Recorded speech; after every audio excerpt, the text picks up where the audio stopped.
Mijeng tabiraba mayam pumnamakpu ahanbamaktada DN Entertainmentski maikaidagi taramna okchari. Ngasisu miyamgidamak 2019 gi asengba warida yumpham oiba war drama film amakak puduna laksari. Film asigi mamingna Soldier Boy. Hariba film asi Second World War gi matamda thauna yamna fakhiba pikliba nipamacha amakakki asengba warini. Film asigi explanation asida soikilan kiba yawrabasu ngakpiyo haina miyamgi mafamda nolokna ningsingjari. Amadi channel asibu nungsibiduna like amadi subscribe tawiduna aikhoibusu pukning thawgatpiramu haiba wafam mayamgi mafamda thamjari. Film asigi ahanba sin asida ulliba mafam asi Russia da leiba turial amagi mapandani. Mafam asida mama amana masasing aduga loinana nungaina sanaduna leiri. Machin manau mayam adugi khwaidagi iton tonba Sergei Alyaskov hairiba angang nipa masa asina u amagi matonda kaduna mahakna mafam aduda famduna machin manau sing amadi mahaki mamada mahak u maton aduda kaba ngamle haina harauna tamjarami. Adubu ikhang khanghaudana makhoigi mathakta German gi fighter jet plane ama pairaklami. Angang adugi mama aduna pakhattuna angang sing adubu manakta leiriba narak mongsong sing aduda lo haina hairami. Adubu sahi taruk khakta ngairiba Sergei Alyaskov mahakti jet plane adubu kide haina hairami aduga mahakna nauri ama lawthoktuna fighter jet plane aduda kaflami. Agakpagi matawni angang aduna kapliba nauri maru aduna fighter jet plane aduda panduna jet plane adu mafam aduda pokhairami. Adubu laibak thibadi mahakna koina yenglakpadadi mahaki imung manunggi miyoising adu mafam aduda amatta leiramdre. Sergei akiba mang adu manglambadagi mahak khangduna hogalagi aduga mamabu kawraklami. Matam aduda mahaki kaagi thong aduda kanagumba amana thong thilakpagi makhol taraklami. Mama oiraboi khanduna Sergei sensinduna thong adu hangdoki. Adubu yumlo nabi nupi ama mahaki manakta sangsilagi. Nupi aduna angang adubu hingli khangbada mahak yamna haraurami amadi mahakni isorbu thagajarami. Nupi aduna Sergei da mahaki mama amadi mahaki masin manau sing adu sikhre haina tamlami. Adubu Sergei angang oimanbana mahak nupi aduna hairiba wafam sing adu gyan taba ngamlamde. Amadi mahak yum aduda mamabu lakpa ngaikhini haina hairami. Nupi aduna angang aduda German gi lanmi singna makhoida landarakle aduna mahak mafam adu thadoktuna sien khro haina hairami. Matam adumaktada German gi lanmi khara makhoina leiriba yum adugi manakta sangsilaklami. Nupi aduna Sergei bu thongnau adudagi lithoktuna chelhankhirami. Adubu laibak thibadi nupi aduna senba nangdringai German singna kapsilakpa nongoina panduna nupi adu mafam aduda sirami. Haujikti Sergei mahak imung manung leitraba marup mapang yaudana mahak matomta ngairami. Mahakna asum chelakpada mahaki mayum amadi yumlo nabagi yum sing adu mai chakpa adu mahakna urami. Angang aduna kapna mamabu kaujarami adubu mahakna kauriba adu arembada tarami. Sergei mafam adu thadoktuna mahak senkhirami. Sergei mafam khara chatlaba matung mahak umang amagi maya yausilaklami. Angang aduna kapna mamabu kaujarami. Angang asina mamabu kauriba asigi maramdi mahak umang aduda mafam khangdana mangle aduna mahak pu lawba laknaba mahakna mama asibu kauribani. Sergei nungdang adumadi mahak umang aduda ahing leklami. Mathangi ayukta Sergei turil amagi mapanda mahak ising thaktuna leirami. Matam asida German lanmi khara mafam aduda laklami. Lagliba lanmi sing adu tamthiba miyoi singni khangduna Sergei umara amagi manungda sensinduna mahak lotlami. Mafam aduda chauraba lin ama ubada Sergei khanglami adubu mahak law khongduna chenbadi tawramde. Mahakna lin adubu kibadagidi lanmi sing adubu kibana hena helami. Lanmi sing adu turel mapal aduda makhoi karigumba khara sa thaktuna makhoi mafam adu thadoktuna chatkhirami. Lanmi sing adu chatkraba matung makhoina hundoklamba arem apa sing adu angang aduna khunduna charami. Numidang wairam yausilakpadadi Sergei mahak masa adu yamna soktharami. Numit nini humni asi mahak saklen amatta mapung phana saba phangjaraktrabani. Sergei panthung pham khangdra mahaki makhong aduna puduna chatliba maikei aduda mahaksu adumak chalami. Mahak masa adu wamanduna mahak tu silami adubu mahak chatpadi leplamde. Mahakna umang aduda asum lakpada mahakna wild berry sing panba urami. Mahakna berry sing adu hektuna charami. Matam aduda mahaki manak nagna bom ama pokhairami. Ikhang khanghaudana bom adu pokhairakpa aduda Sergei makok ngaurammi amadi mahakki wakhal aduda kanagumba ama mahakki matung aduda inarakle haina khalami asigumba kiningai oiraba phibam tanja asidasu nupa masa asina thauna phana leblami aduga mahakki su rifle yauri aduna mahakki tungda inarakli basing adubusu mahakna kibide haina hairami sarge mahakki makhong masa aniduna hanba leitana salami adubu mafam khara salaba matung mahak leimaida gyan mangduna wanthaduna tarami angang asina tumduna leiringai Russian lanmi ani angang aduga manakta sangsilaklami masigi matung sin asi change tawduna Russian army base ta muk ulagi Commander Kuznetsov mahakki petrol chatkhiba lanmi sing adu ngaiduna leiri lanmi sing aduna yamna pikliba asok apan nanglaba yamna tuson masonarba angang ama puduna laklami lanmi sing aduna angang aduda makhoi asi makhoigi lamgi lanmi sing ni haina harami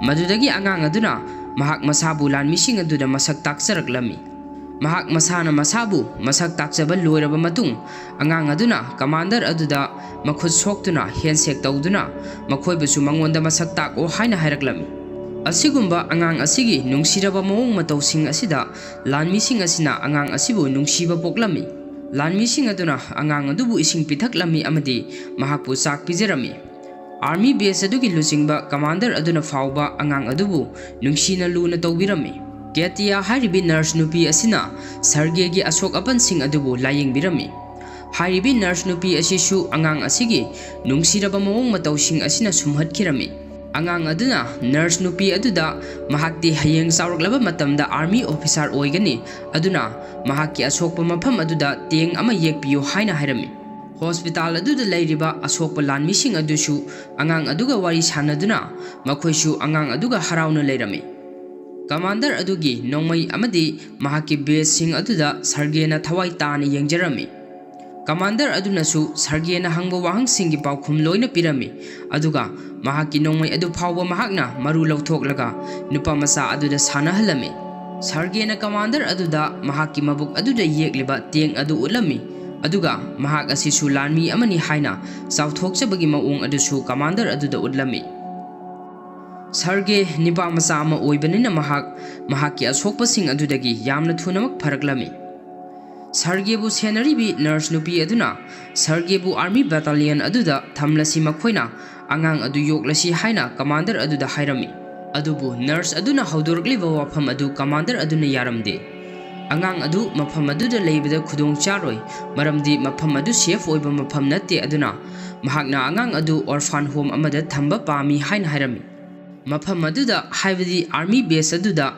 leiriba lanmi sing adu makhoigi asangba ahangba matamsingda nipa masa asiga punna leiminarami lanmi sing aduna angang aduga harauna punna sanarami makhoina angang asibu makhoigi mayumdagi tharakpa asa athak asapot mayam amasu angang asida pija pithak tawbirami makhoigi binocular sing adu phawba angang aduda paihanduna sanahalami Nongma ahal oiraba lanmi amana commander adugi manakta sangsilaktuna angang adubu battalion aduda thamlasi angang adu makhoina yoklasi haina hairami tasengbadi angang adugi nungsibana lanmi sing adugi thamoi adu sumhatkhrabani makhoina angang adubu makhoigi hek pokchaba masani haina khalami angang adugi momon minok amana lanmi sing adugi langi awasai thengkaya amasu kawhalami adubu commander adugi thamoida angang adubu orphan home da thamlage haina sab yungna leblami mahakna angang asibu orphan home da thamningli bagi maramde mahakna angang asibu khudong thiba nanghaningda bagi maram asinani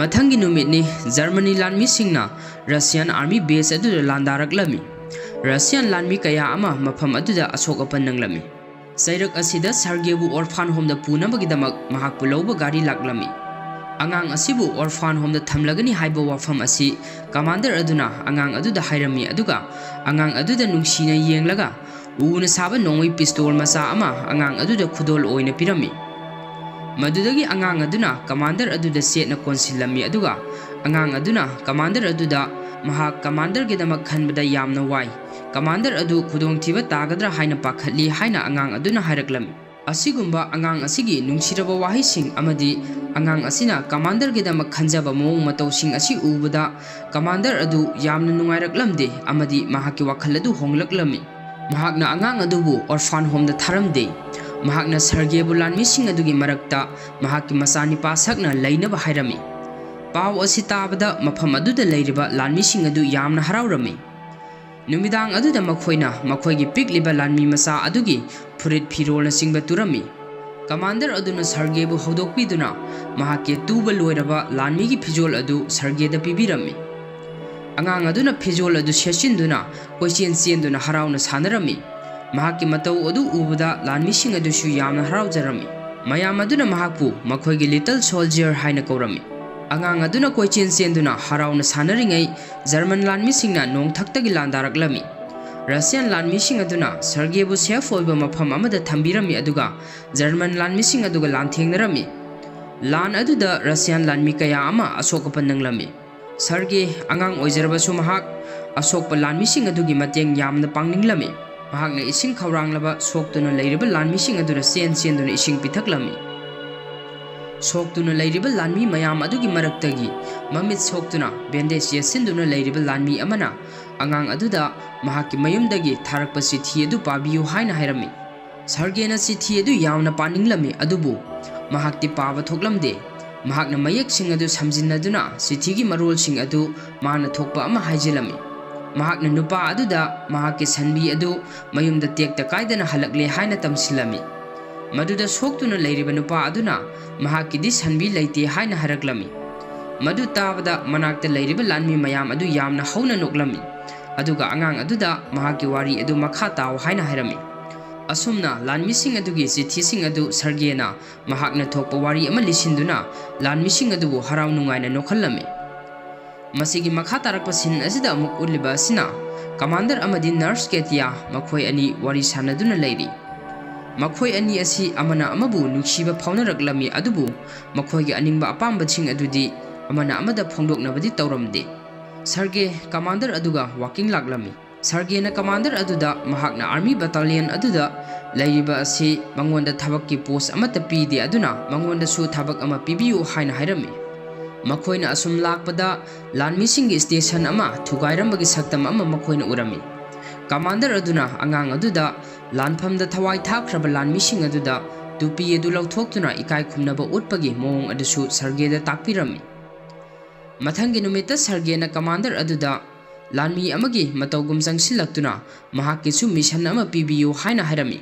Commander aduna Sergei da lanmising adugi mayumdagi tharakpa chithising adu lanmising aduda yenthoklu so haina mahakki mission adu pirami. Sergei mahakki pirakliba mission adu mapung phana pangthoklami. Mahakna chithising adu lanmising aduda loina yenthoklami. Lanmising aduda mahakki damak dance phawba tawhallami. Mathangi numit ni Sergei mahakki binoculars adu puduna army base adudagi khitang arapa mafam amada thoklagi. Mahakna binoculars adu paiduna yengduna sanaba matamda saru mapai amagi manungda kanagumba amagi makhong lengduna leiba adu mahakna uraklami. Sergei yamna thunamak battalion aduda selaktuna lanmising aduda mahakna urakliba paw adu tamlami. Sergei na tamleba paw adu lanmising aduna thajadaduna angang aduda wahong pahong tawrami. Madudagi lanmising adu Sergei ga loinana saru mapai adugi manakta laklami. Mafam adu yausilakpada lanmising aduna German gi spy ani mafam aduda nulotuna leiba adu makhoina urami. Makhoina spy ani adubu yamna haisingna pharami. Lanmising aduna Sergei bu mahakki haisingba intelligence adugi damak thagatlami. Numitugi numidang aduda commander na Sergei da mahakpu yokpagi aingi oiba se changsing adu mangonda ulami. Hojikti commander aduna aingi oiba midyangda Sergei gi mapa haibadu oirami. Sergei angang oijarabasu commander aduna nurse Ketia nungsi haiba asi mahakna khanglami. Commander aduna Sergei da uliba minungsi thaujal adugi laman singwa oina Sergei na commander adugi apamba adu nurse Ketia da phongdoknabagi damak mahakna commander bu Ketia gi manakta puraklami. Adubu makhoina Ketia gi manak yausilakba matam adudadi Ketia atopa nupa amaga wari sanaduna leiramle. Commander aduna Ketia asi kanagumba amabu nungsikhrama le haina asumna lana khankhirami. Makhoina leiriba army base adu German singna amuk hana landaraklami. Matam asida su Sergei na mahakki thauna pumba puthoktuna lanmising adubu mateng panglami. Mahakna lanmising adugi manakta sangduna nongmai maru awat apasing adu mahakna pirami.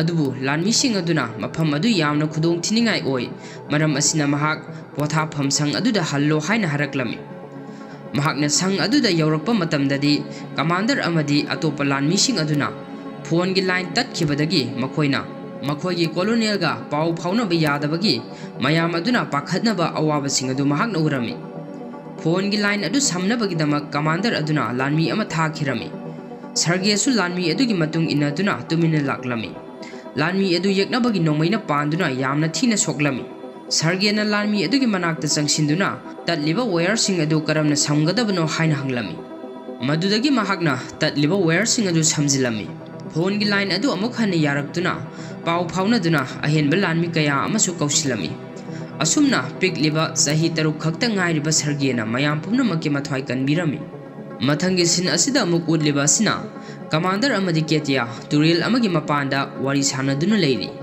Commander अदुना महाकी थमोइदा लेरिबा असेंबा केतियाबा नुंगसिबगी वाफम अदु फोंदोक्लमी अदुगा महाकपु सरगेगी mama ओइबियो हाइना सो हाइजरमी केतिया commander की वाहैसिंग अदु ताबदा महाक नुंगाइबगी ngamkhai लेरमदे अदुबु महाकना commander अदुदा वाहै अमता हाइबा नंगद्रिङै लानमी अमा commander अदुगी मनाक्ता चंगसिलगी अदुगा चिठी अमा पिरमी चिठी अदुगी Marol अदुदी हौजिक लैरिबा army base अदुदगी लानमीसिंग अदु अतोपा मफम अमदा होंबगी ओइरमी army base अदुदा लेरमलिबा लानमी खुदिंगमक मखोइगी अनौबा base अदुदा लाक्लमी मयाम अदुगी मनुंगदा पिकलिबा सरगेसु यावरमी अदुबु मखोइना लंबीदा गाड़ी तोंगदुना लाकपदा minefield बोम अमा पोखाइरक्लमी बोम अदु पोखाइबदा मखोइगी गाड़ी खरा अमांग अता थोक्लमी थौदोक अदुदा कमांडर अदुसु सोक्लमी अदुगा सरगेगा लाकमिनबा लानमी खरसु मफम अदुदा सीदुना लेरमी कमांडर अदुना सरगेबु जेतना कोनसिंदुना कपलमी